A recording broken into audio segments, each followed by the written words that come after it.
Conselho da Petrobras, através do Ministério de Minas e Energia, a mando do chefe de Estado brasileiro, né, Lula, ele sai do preço de paridade internacional, né, o PPI, em relação ao preço dos combustíveis, né, que é nada mais nada menos do que trabalhar com o mesmo preço nacional, a regulamentação nacional do preço do barril internacional, que é cotado em dólar, né?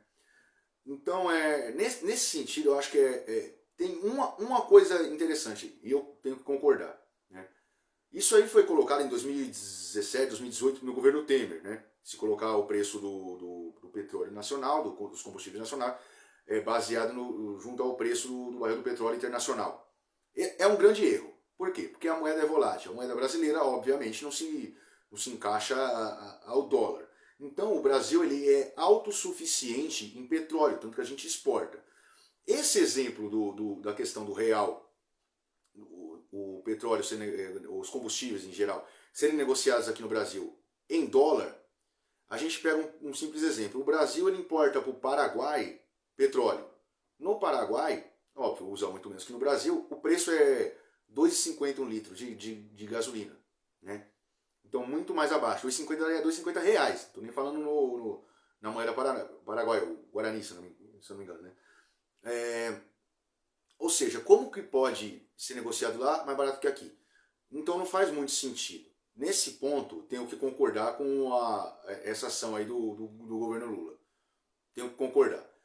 Mas assim, existe um risco aí, que é o quê?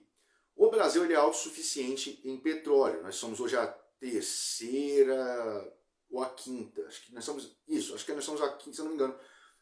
O quinto maior produtor de petróleo do mundo, né?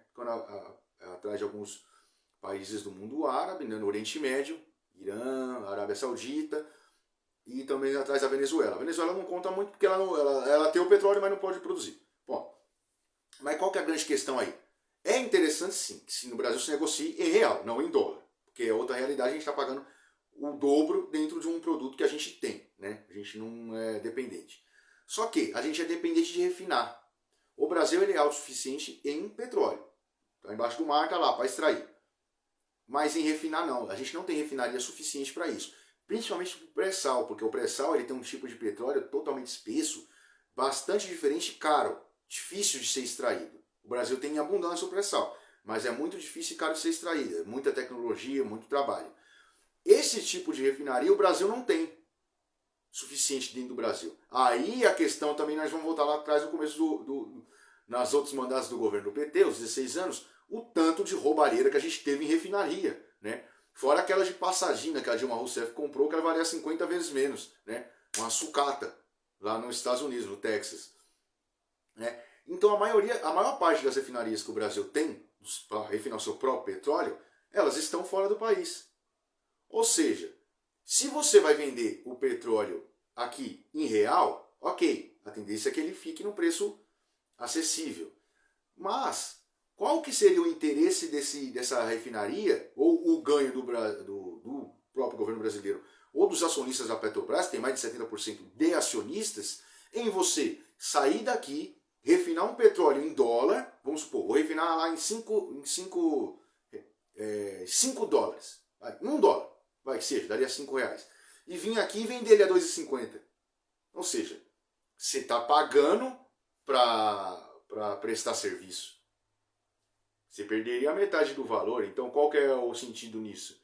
O lucro nisso? Então, para os acionistas da Petrobras, não é vantajoso. Para a própria Petrobras, não é vantajoso, que é a empresa pública, né? Que é a galinha dos ovos de ouro do PT, né? Já foi na roubalheira e vai ser de novo. Então não tem interesse nenhum. Então qual que é a tendência dele baixar esse preço?